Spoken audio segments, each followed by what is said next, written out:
ए तीन जन बंचाईदेले तापर जितिला भारत। तो भारत बनाम जिम्बाब्वे मध्य खेल जाइथिबा अंतिम टी20 मैच रे भारत दल 42 रन विजय लाभ करछि। एही सीरीज को 4-1 रे अख्तियार करिनेछि भारत।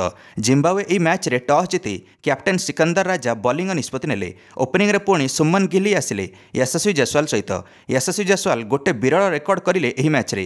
प्रथम बॉल रे 2टा छक्का लगेदेले, सेटा भी केमिति कारण प्रथम बॉल टी नो बॉल थिला सिकंदर राजा द्वारा, सेथिरे तो छक्का बाजिला, तापर फ्री हिट थिला सेथिरे भी छक्का हला, किंतु प्रथम ओवर रे ही सिकंदर राजा आउट करदेले यशस्वी जायसवाल को। तापर टॉप ऑर्डर जमिति टळी पड़िला।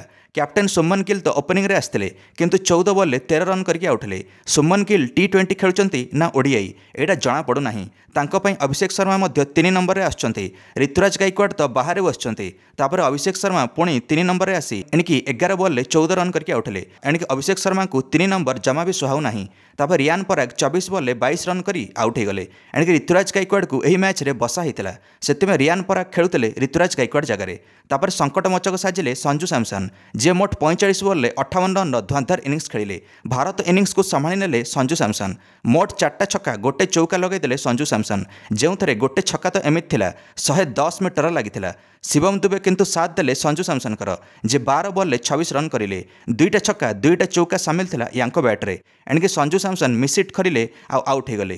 तापर शिवम दुबे शेष में रन आउट हेले। एणिकी दर्शक बंधु मैंने शिवम दुबे आउट होला परे रिंकू सिंह शेष में गोटे छक्का लगाई 9 बॉल 11 रन करके रहीगले। भारत स्कोर निर्धारित 20 ओवर 167 रन पहुंचला, 6 विकेट हराई। संजू सैमसनकर गुरुत्वपूर्ण 58 रन जो भारत 150 रन अतिक्रम करिपारिला।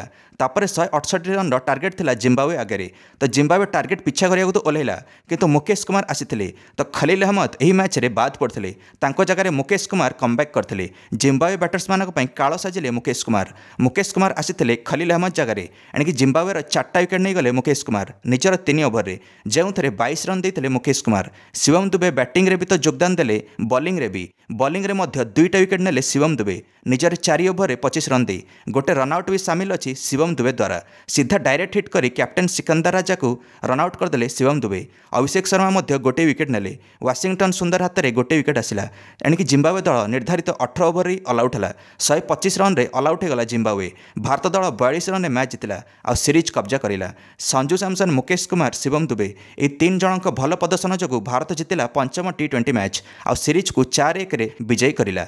एणिकी शिवम दुबे पाइले player of the match, J batting रे मध्य 12 बॉल 26 रन करिले आ बॉलिंग रे मध्य 25 रन दे 2टा विकेट नेले। एणिकी गोटे रनआउट मध्य तांको नाम रे सामिल अछि।